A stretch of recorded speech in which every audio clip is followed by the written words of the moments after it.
Now we're going live, YouTube. This is what the F we're gonna do from now on. We're gonna go live, we're gonna stream. It is gonna be non-stop long. Live streaming all day. Share it with your friends. Tell everybody to tell everybody. That's what you gotta do. Forget my boy, I just shared that out here now. My name is the Angry New Yorker. My name is Chris Deuce. If you've never, anybody just see that? The Undertaker? See those street lights flickering? The heck was that about? I got my dog Rigby right here. First live stream on YouTube, just like DB Marking Out be streaming, huh? Guess who's signed to DB Marking Out? Your boy, the Angry New Yorker, won the Match Request Championship tonight. SmackDown on DB Marking Out is in a little while. Big shout out to the boys at DBMO. Let's talk about AEW. That's what I want to talk about. Last night on Dynamite, the #1 contender tournament started. And in the first round, they got Eddie Kingston and Lance Archer, and they got Brian Danielson against Goldust, Dustin Rhodes. Everybody hates it when they get called their old names. But before we start talking about the matches last night, all prayers go to Jim Ross, who has skin cancer and still showed up to work last night, knowing that he's got a battle ahead of him to fight the skin cancer. Everybody loves Jim Ross. He's been announcing forever. When I was a kid, Jim Ross was a referee before he got the announcer's job with the NWA back on TBS, the Superstation. They had wrestling on Saturday nights and Sunday nights at 6:05 and at 9 o'clock and 9:05 in the morning, the Power Hour. And then one day Jim Ross just became the lead announcer in WCW, or NWA, I should say. So prayers to Jim Ross. Let's hope he gets better. If this live stuff is gonna work on YouTube like this now, I'm gonna have to get me a little stick, like the people I make fun of get. They get like their selfie stick so they can hold it, because my arm's already getting tired holding my heavy ass phone. But this is gonna be a new thing now. Every Tuesday I'll review Monday Night Raw. Every Wednesday I'll review NXT. Every Thursday I'll review what's on Wednesday. Dynamite's live again Wednesday. So last night the first round matchups were Lance Archer against Eddie Kingston and Brian Danielson against Dustin Rhodes. That Danielson-Dustin Rhodes match was way more entertaining than I thought it would be. I wish I knew how to put little clips and highlights. I'll learn how to use this, and it'll get better and better and better and better. But at the end of the day, there's no gimmicks needed. All you need is the voice, and all you need to do is watch the show and review the show and have fun. Pretty soon we'll do live watch-alongs too. We'll be streaming it on the TV. I'll go live on the phone or the laptop. But last night, Brian Danielson defeated Dustin Rhodes in the first round, and for a second there, I thought we might have had a run-in. A lot of people's early predictions are Brian Danielson in the finals or winning the whole thing. I don't know if Jon Moxley and Brian Danielson are in the same bracket, but I know a lot of people are picking Moxley and a lot of people are picking Danielson.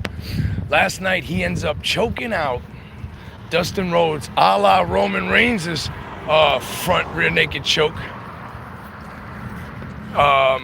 So I don't know, maybe a shot at Roman Reigns from Brian Danielson, maybe not. I'm not gonna start no rumors here on Let's Talk Wrestling. Then Lance Archer and Eddie Kingston. So Brian Danielson, the American Dragon, advances. Eddie Kingston and Lance Archer, a little bit different, a little less technical, a little more beat the hell out of each other. I'm a huge Eddie Kingston fan, so I'm glad that he picks up the win. Super stoked that he picks up the win. In a hard-fought match. At one point in the match, Lance Archer performed a moonsault off the top rope that Eddie Kingston got out of the way, and Archer looked like he broke his neck. The way he landed on the top of his head, I hope the Murder Hawk monster is okay. because it did not look pretty. Did not look pretty. That moonsault, I mean, he was this close. Oh, look at somebody leaving some chairs. See, this is the Bronx, baby. They got some chairs right here. It's for an Extreme Rules match. Right there on the corner, somebody gonna go at it. But I am happy to bring to you these breakdowns, these results. Now I will have a way bigger presence on YouTube, a way bigger presence in the wrestling community. Did not know I could stream on YouTube like this. And I'm very happy I can, because I like to talk wrestling. I love to communicate with the fans and to see what's going on and what the predictions are. So Eddie Kingston beats Lance Archer. He advances. Bryan Danielson beats Dustin Rhodes. He advances. Who's up next? I don't know. But I know MJF is getting himself into a little squabble with Sting, as Sting hits MJF last night with a right hand and knocked him back to when the NWA was around and on TBS. Man, oh man, oh man. MJF is a heat magnet. MJF is what everybody wants. Is what everybody wants in a heel. He gets the crowd to hate him. That's what everybody wants in a heel. To boo. So he does his job because he gets booed. That should be his job. That's it. White hot heat. So I don't know, maybe an MJF and Sting match is on the horizon, or it's gonna be MJF and Wardlow against Sting and a returning Darby Allin. As we know, Darby Allin was taken out by the Pinnacle, so that's why he couldn't make the save. And a lot of people are comparing old Wardlow to how Bray Wyatt looked when he had his sweaters on in the Funhouse. Now, I'm sorry, but that is a reach and a half. All right, all they're doing is wearing sweaters, and they have a similar hairdo. But Bray Wyatt then had dreads tied up in the back like a ponytail or braids. So cut it out, wrestling fans. I know you guys love putting together some conspiracies, but I don't think we see Bray Wyatt as the Fiend or as Bray Wyatt in the Firefly Funhouse anytime soon, and probably not in an AEW ring. Now, MJF, Wardlow, Sting, Darby Allin, that makes sense. It's entertaining. It gets Sting involved. It has Darby Allin come back, and keeps MJF fighting people, fighting the roster that everybody loves.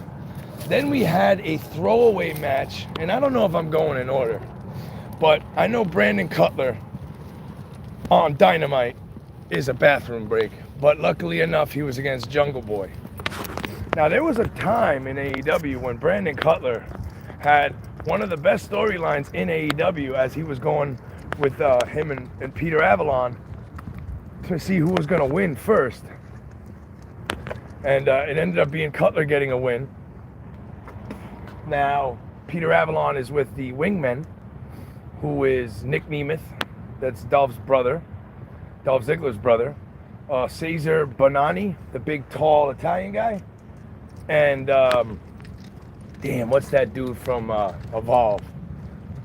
He can wrestle his ass off, kind of looks like an overweight Arn Anderson. Shit, can't remember his name. Either way, they're the Wingmen.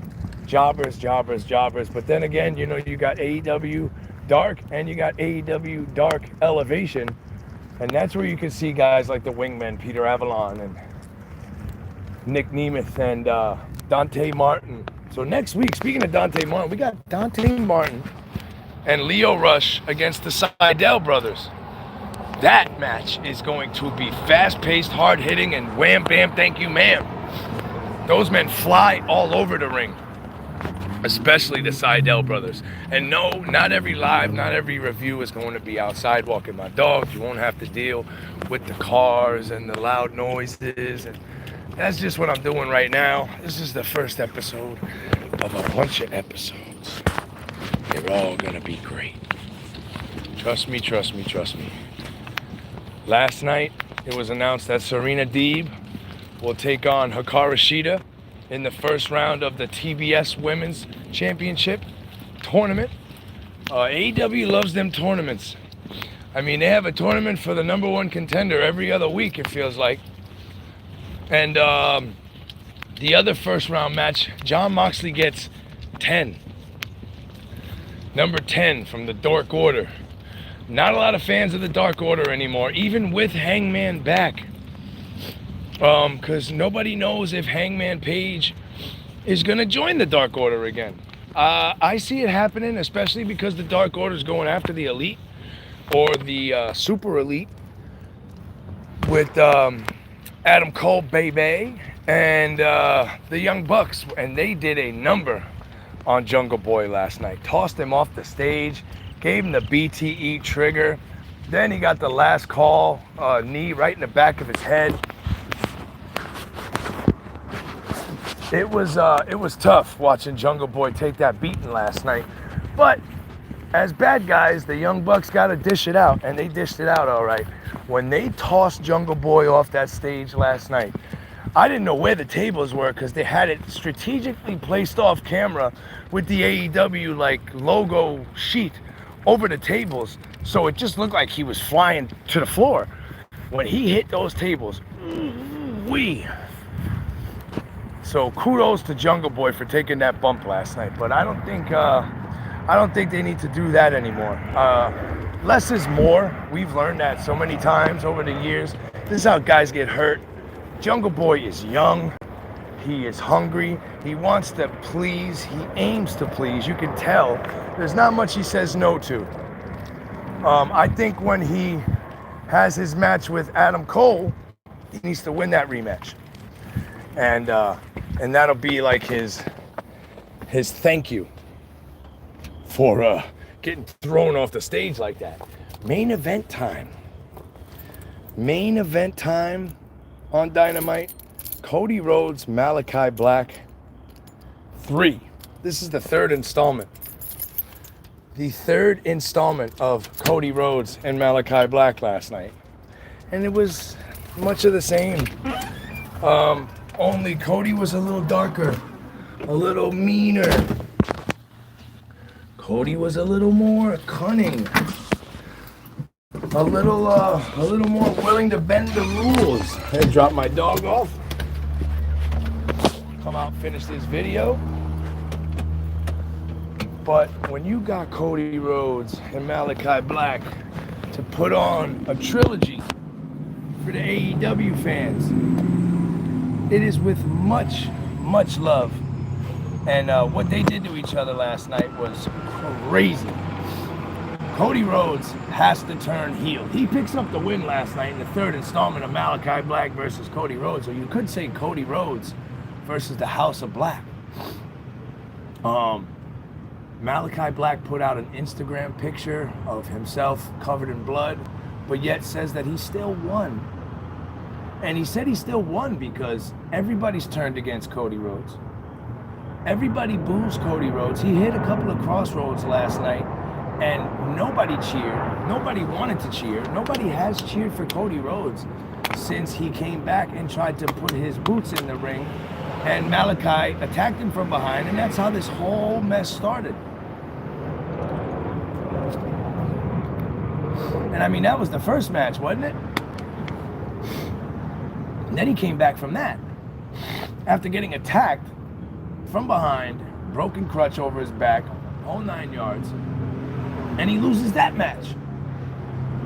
So he's 0-2 against Malachi Black going into last night's match. He finally picks up the win.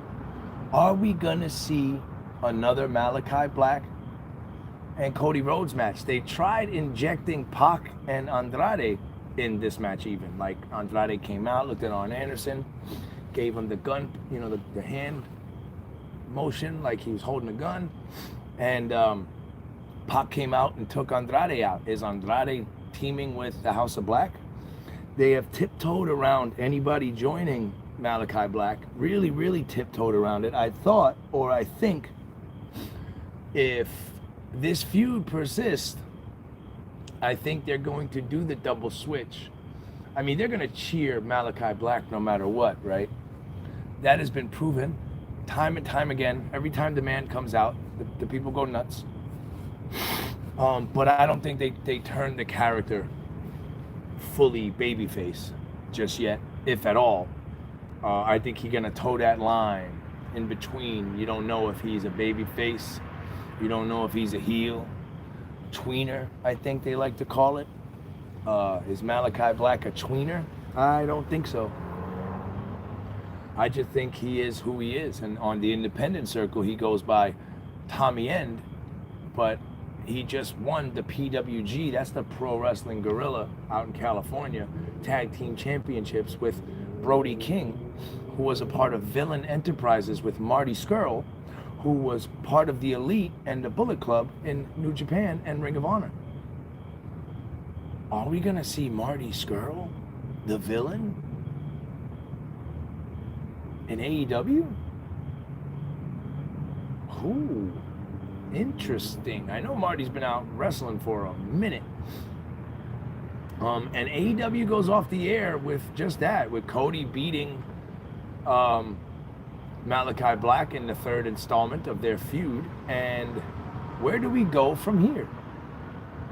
The only place to go is turning Cody Rhodes heel over a slow burn. Maybe have him walk out of a tag match because he thinks he sees Malachi Black, but he doesn't. It's just mind games.